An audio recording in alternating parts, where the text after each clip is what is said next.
বিশ্বব্যাপী জলবায়ু পরিবর্তনের প্রভাব দিন দিন স্পষ্ট হয়ে উঠছে।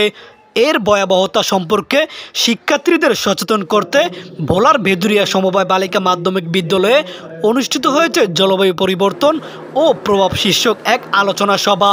রবিবার সকালে বিদ্যালয়ের হলরুমে মানবতার বন্ধন যুব উন্নয়ন সংস্থার নির্বাহী পরিচালক জনাব মোহাম্মদ মাকসুদুর রহমানের উপস্থাপনায় অনুষ্ঠানের কার্যক্রম শুরু করা হয়। মানবতার বন্ধন যুব উন্নয়ন সংস্থার উদ্যোগে আয়োজিত এই সভায় বক্তারা জলবায়ু পরিবর্তনের কারণ, বর্তমান পরিস্থিতি ও প্রতিকারমূলক ব্যবস্থা নিয়ে বিস্তারিত আলোচনা করেন।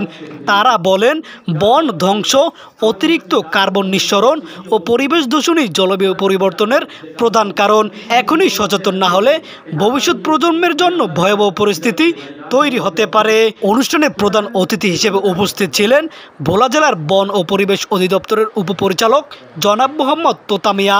বিশেষ অতিথি হিসেবে উপস্থিত ছিলেন ভেদুরিয়া সমবায় বালিকা মাধ্যমিক বিদ্যালয়ের প্রধান শিক্ষক জনাব মোহাম্মদ হাদিস। আরও উপস্থিত ছিলেন মানবতার বন্ধন যুব উন্নয়ন সংস্থার নির্বাহী পরিচালক জনাব মোহাম্মদ মাকসুদুর রহমান ও সদস্য আমেনা খানম। এ সময় তারা শিক্ষার্থীদের উদ্দেশ্যে আরও বলেন, প্রকৃতিতে ভালোবাসা ও গাছ লাগানোই হচ্ছে পরিবেশ রক্ষার সবচেয়ে বড় কার্যকর উপায়। এ সময় তারা সবাইকে দৈনন্দিন জীবনে পরিবেশ বান্ধব আচরণ গড়ে তোলার আহ্বান জানান।